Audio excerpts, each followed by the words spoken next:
This is your no bullshit guide to a happier life. Quick, but not necessarily easy tips to help you to squeeze every last drop of enjoyment out of your business and your life. My name is Helen Calvert. I'm a coach, a business owner and a parent, and I'm so happy to be here with you. I do swear occasionally, as the title suggests, so pop in your headphones if I'm not safe for little ears. Ready to go? Let's do this. This episode is sponsored by G. Sabini Roberts of Branding by G. G is an entrepreneur, writer, trainer, speaker and activist. They are the founder of Branding by G, co-founder of Queerbox, creator of Happy Families Progress Edition and advocate for inclusion. G has been running their own brand design business since 2012, helping hundreds of businesses to grow show-stopping brands. They have been running events, training and facilitating spaces in and for the LGBTQ+ community since 1996 and in academic and business settings since 2004. Always leading with curiosity and kindness, they bring their unique stories from the margins of gender, neurotype and sexuality to deliver thought-provoking and memorable experiences to your audience. G is non-binary and uses they-them pronouns. G loves rocking up in other people's spaces to inspire, educate and entertain. As a queer, non-binary, neurodiverse business owner with decades of industry and activism experience and zero filter, it won't come as a surprise that they have plenty to say. Find G via the links in the show notes for this episode or visit brandingbygee.com. Hello and welcome to this episode about how to plan your year. Here we go, it's the big one now. We've talked about our days and our weeks and our months. Let's think about our year. Now, you might want to plan your whole year, or you might think, good grief, Helen, I've got to plan a whole year? Are you kidding me? Let's make this mean whatever is helpful to you. So you can plan your whole year and feel terribly excited and proud. And we know that half of it won't happen because a year's a long time, but at least it'll give you a roadmap, a direction. Or maybe you don't want to plan your year at all. Maybe you want a few markers, a few little, landmarks in the year, should we say, just some things to remember that could be useful. So use this however is useful to you. But I think it's important to think about our seasonal energy. As human beings, the year runs in a certain pretty predictable way. And it's often not the way that we are told, the classic one being New Year. The New Year should not be January the 1st. It should clearly be at the start of spring. That is when the energy rises, the sun comes out, everybody feels better, and you want to start something new. So that, to me, is probably the most obvious one. Rather than thinking about January the 1st as the new year, when we're thinking about New Year energy, how about we think about the springtime? But there's lots of other seasonal energy as well. And as humans, that affects us, and it certainly affects our businesses. So for instance, as I say, springtime is a time of real energy. You can feel the energy, everyone's feeling happier, people are more likely to buy things, people are more likely to want to sell things, our confidence goes up. So springtime is a great time to launch things and try something new and up your marketing and all that stuff that requires energy. And then summertime, early summer, is also lovely and energetic and happy. But people are beginning to wind down a little bit. So there's probably still a good amount of energy for selling things, but maybe selling big things becomes a bit tricky. We get to that stage, don't we, where people are starting to say after the summer. And before you know it, we're talking about September. So I would say by the time we get to June, we're really talking about September. If you come to me in June and say, let's do this new thing, I'm like, yeah, in September. So it's remarkable how quickly that point comes around. And then we have the later summer, the summer holidays. People really do switch off.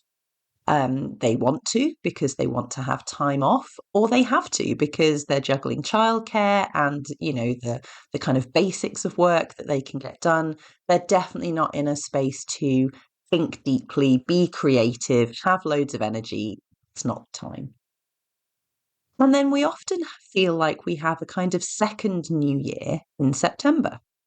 Before I even had children, I felt that way because I was used to that from my time as a child, going to school, going to university. September always felt like New Year. And there's definitely lots of new energy in September. So, September and October are again great times for trying something new, launching something, selling something, getting that confidence back up. But it's a short time because it starts to get darker, it starts to get colder. As we slide into November, people are beginning to hunker down. And before you know it, what are they saying? Yeah, after Christmas. We'll do it after Christmas. Now, after Christmas isn't actually the same as after the summer. After the summer is like, yeah, hit me in September. We'll be on it. It's like a new year. But after Christmas, January, oh, there's no energy. It's proper hibernation time. So when people say after Christmas, maybe, but you'll probably have to drag it out of them, whatever it is. They kind of mean late February, early March. Really, it's like we're kind of done for the year now. We'll start again next spring. So you can see that there's windows of energetic opportunity, and there's also times when the world is just going to feel harder. I'm not saying you can't start something new or you can't sell or whatever it might be. But if you're feeling that energy of like, God, it's a struggle, it feels like pushing a boulder up a hill trying to sell my course or find new clients, have a think about where the seasonal energy is. Be realistic about where people are, just generally in our lives, and what people are focusing on.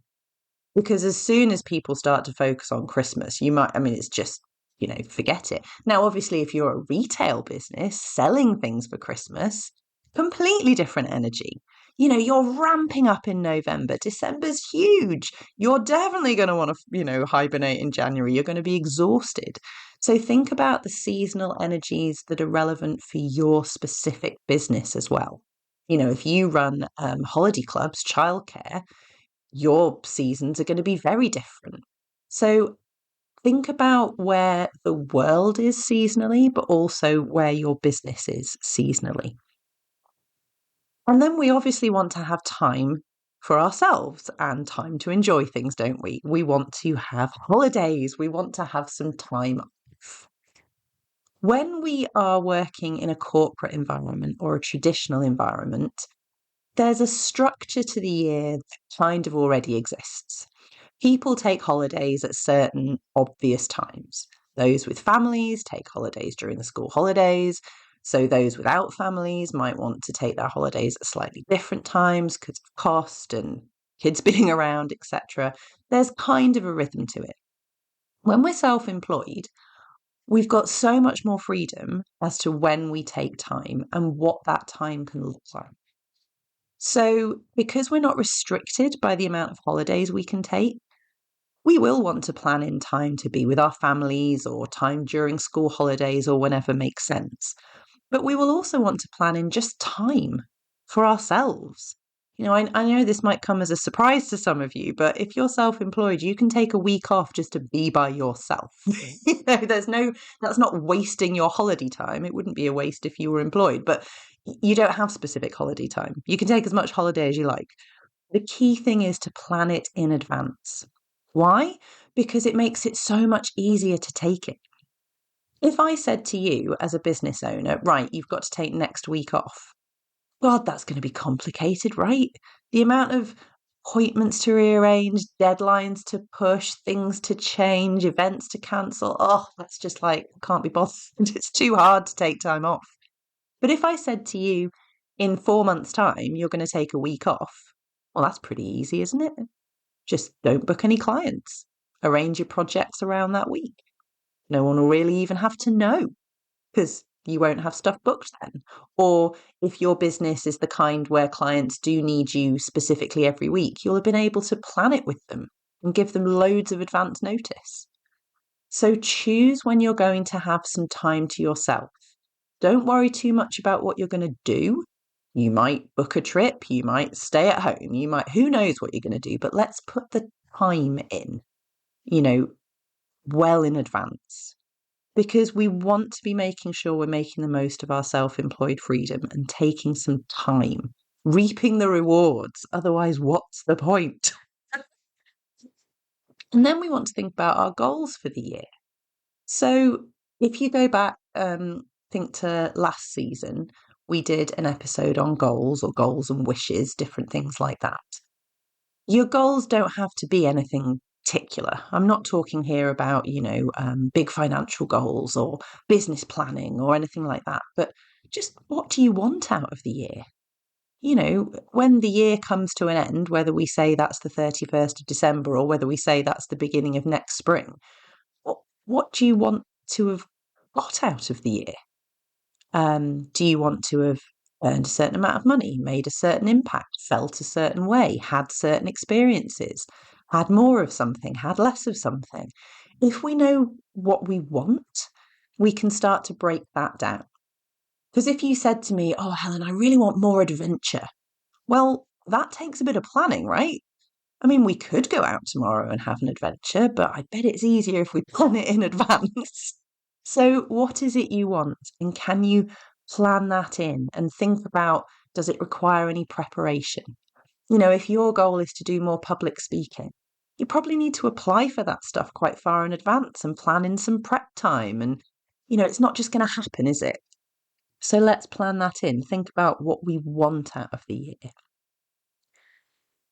And then, when do you tend to get ill? How often have you said to yourself, "Oh, I'm ill again. This happens every January," or "I'm always ill at this time"? Right. There's a pattern there that we need to start planning for or thinking about or being sensible with. As I say, January is such a dead time of low energy and hibernation. And, if that's how you find it, I would strongly suggest planning either time off or a very quiet January. But there might be other times of the year when you know that you always feel a certain way. So let's plan for that. And let's think about why that happens. Is there a certain time when your energy is low because of something that's come before? Can we change the thing that comes before, or can we plan some recovery? Let's be intentional about what we're doing. I've mentioned this website before, but there's a website called futureme.org where you can send your future self an email. So wouldn't it be great to schedule an email that comes to you on the 1st of January saying, "Welcome to January. Remember how you felt last year? How you always feel rubbish at this time? Go gently." Maybe remind your future self of things that just are always going to happen. And then finally, let's think about times when we already know we're going to need some recovery. I'm going to talk again about school holidays, but it's just one example. If you have school-age children, at the end of the summer holidays, I know I just said that September is full of energy, but before we launch ourselves into it, can we take a couple of days off to breathe between, the long school holiday and everything we're going to try and get done in September and October? Can we plan in just a bit of time off? A spa day, a day at home, a couple of days somewhere, a week at the most. But can we plan for that? Because every year it happens, right? How often have you said, "God, I need a holiday to recover from my holiday"? If you always say that, plan a day off when you get back from a family holiday. What do you know always leaves you needing recovery? And it doesn't matter whether it should or it shouldn't. It doesn't matter whether the thing is supposed to be fun or whatever it's supposed to be. If it zaps your energy, remember that and plan for it and plan that into your year. Some people find Christmas unbelievably stressful and emotionally draining for all kinds of reasons. So again, plan for that recovery. Is there a particular date that you know is going to knock you sideways? Plan some time around that. Let's think about what the year actually looks like, what last year looked like, what we know it's going to be like, what we can see coming up on the horizon, and let's plan around that. Because if we do that, we're making life easier for ourselves. And that's the whole thing. How can we make it easier? The easier it is, the easier it is to get stuff done, the happier we feel, the healthier we are, the more productive we are, the more successful we are. On to glory, right? So I'd love to hear if you're able to leave a comment on my website on the post for this episode, or just drop me a line. Find me on my website, clear-day.co.uk, and let me know how you're going to plan your year. What are you going to include now differently from the way you thought this year was going to go? I'd really love to hear about it. And I think if we do that, we can squeeze every last drop of enjoyment out of our years and our lives. Speak to you next time. Thank you so much for listening. Did you know that my first book is now available to purchase online? Check out the show notes for details of how to get your hands on a copy. If you enjoyed this episode, I'd be so grateful if you could leave me a review, and don't forget to subscribe so you know when new episodes are up. If you would like to work with me one-to-one or follow more of my content, you can find out how in the show notes. See you next time.